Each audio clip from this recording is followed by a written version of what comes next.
Obviously, you've seen protests, riots, and vandalizing in many major cities across the country over the last couple of days, and recently the CNN building in Atlanta got vandalized. Rapper Killer Mike has some interesting words for CNN. Ted did a great thing. I love CNN, I love Cartoon Network, but I'd like to say to CNN right now, karma's a mother. Stop feeding fear and anger every day. Stop making people feel so fearful. Give them hope. I'm glad they only took down a sign and defaced a building and they're not killing human beings like that policeman did. I mean, he totally nailed it. Fear, fear, fear, fear, fear. That's all you hear on the mainstream media. They're always scaring people. They're always dividing. They're always acting like they have the moral high ground, and then they send you the commercials where they're selling you whatever degenerate product, pharmacy pill, or lawyer to sell another pharmacy product that they used to sell 10 years ago. It's really just disgusting. But somehow they've brainwashed people into thinking that they're somehow really great people because they're always pointing the finger at others. Thank you, Killer Mike. Another rapper who has some controversial real talk is Lil Wayne. Listen to him talking to Fat Joe. So you have a unique perspective. What do you think about what's going on right now with this cop on Big George stepping on his neck and all that? I think when we see these situations, I think we also have to understand that we have to get very specific. We have to get so specific, and what I mean by that, we have to stop viewing it with such a broad view, meaning we have to stop placing the blame on the whole force and everybody of such a certain race, everybody with a badge, and we have to get into who that person is, and if we want to place the blame on anybody, it should be ourselves for not doing more than what we think we're doing. I mean, we leaving it at the reason why people always ask me, like, why you don't say this, why you don't do that, is because what else am I gonna do after that? Some people put a tweet out and they think they did something. Some people wear a shirt, they think they did something. I mean, what you gonna do after that? Did you actually help the person? Did you actually help the family? Did you actually go out there and do something? So if I ain't about to do all that, then I ain't about to do nothing. I pray for you.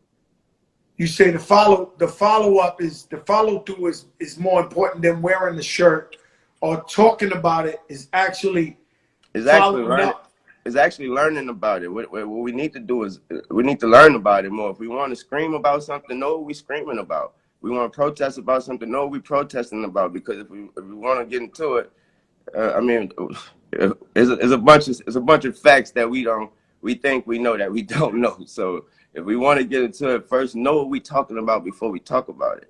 Because we scream about things that sometimes they isn't even true. Lil Wayne's like Kanye West. He's his own person, and he doesn't buy into the group sheep herd mentality that everybody else buys into. So he gets in a lot of trouble. I'm going to play a clip at the end that he also said, but that's the logic and wisdom that they don't want you to have. They don't want you to have self-accountability, self-responsibility, self-awareness, and a smart mindset to not just emotionally lash out and make problems 30 times worse and ignore 99% of the problem. What they don't want is you to think critically and actually make the world better for yourself and your people. You might not want to hear it from me, but check out this business owner that lost everything. Today we found Boy Bala, who invested his life savings into opening this sports bar, cleaning up. While our camera was there, looters came back to try to steal his safe. Right, trying to steal the safe. I don't know what we're gonna do. We're gonna work so hard to get here. So hard. There's good news though. A GoFundMe helped him raise over $300,000, and I'm sure he'll have more than enough money to build back his business. These are the great uniting stories that they don't want to tell you on mainstream media. They don't want people to get along. They don't want you to think America's a nice place. They don't want you to think your fellow citizens have your back. They're always trying to divide, conquer, and destroy. This is a rare clip from the LA riots where one of the OGs in the neighborhood really lost it seeing what people were doing to the place that he grew up.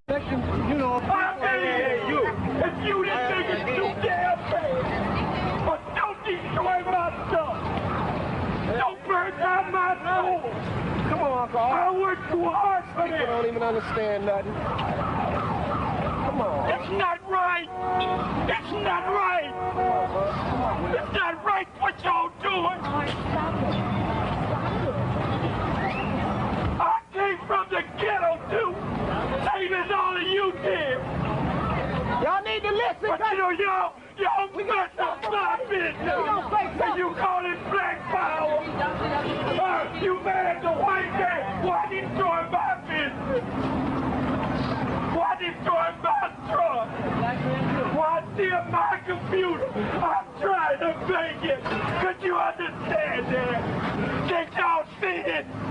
I'm trying to make it. I'm not trying to be stereotypical or cliche, but it's hard for me to think that the Black Lives Matter protesters actually care about black lives, because almost every weekend 7, 8, 9, 10 people are shot dead in Chicago, and that's just one city. There's hundreds of black people dying all the time, and nobody ever seems to care unless it fits their racial or political agenda, which just personally tells me that they don't care about all black lives. They care about certain ones that they can politicize and throw a tantrum over, and like Lil Wayne said, pretty much do nothing except self-righteously tweet on the internet and convince everybody that they're all of a sudden such great people before they go back to their life of not caring again. Speaking of people like that, Michael Moore had some choice words for the Minneapolis protests. He said, "Good citizens burning down the evil police precinct in Minnesota after all police were out and safe. All police should go home.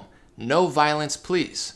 Police headquarters must be demolished by the city tomorrow as a show of contrition to Black America. Rebuild PD with decent, kind people, aka people of color." Obviously, there were already Black and Hispanic people of color on the police force. In fact, I believe the police chief was Black himself. But Michael Moore had to lie and say that let's burn it down until we could get people of color there. What you might not know about Michael Moore is he's a multimillionaire, $50 million, has upwards of 9 houses, and would never take part or live in these areas. I mean, that's for you to do. You burn down your neighborhood. Please burn that, burn that, burn that. I wonder if he'd feel that way if you went towards Michael Moore's neighborhood. Something's off about that. $50 million, 9 houses, telling people in Minnesota what to do and acting like he's the king of minorities. If I recall, I believe there was a Malcolm X explanation for people like this. Let's look.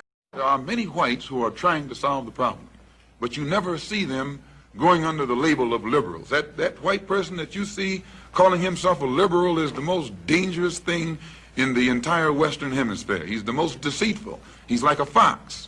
And a fox is always more dangerous in the forest than the wolf. You can see the wolf coming. You know what he's up to. But the fox will fool you. He comes at you with his mouth shaped in such a way that even though you see his teeth, you think he's smiling. And you take him for a friend. Malcolm really nailed it, and that's the problem with a lot of these people in Silicon Valley or a lot of the celebrities in Los Angeles. They live in the hills. They live in multi-million-dollar mansions and gated communities. They don't live in the streets of Minneapolis. They're not at the protests. In fact, when CNN got attacked, all of a sudden they changed their tune on what they thought the protests were. You even had people tweeting out, no, not us, go attack Fox News, we're your friends. I said, you know, these kids don't care about CNN. They'll listen to DaBaby or maybe Cardi B, but they literally don't care about you. I think these people at the news networks lie to themselves so much that they actually start believing their lies and think that they're some sort of rock star amongst the youth of which they raised and conditioned to act that way. It's like a Frankenstein that they lost control of. But that's why they talk a big game. They literally treat people like pawns, and the second you stop marching to their orders, they say, oh, not me, we're your friends. You know, you're supposed to do that, what we told you to do. It's all fun and games until it hits home. And that literally happened for somebody in Minneapolis.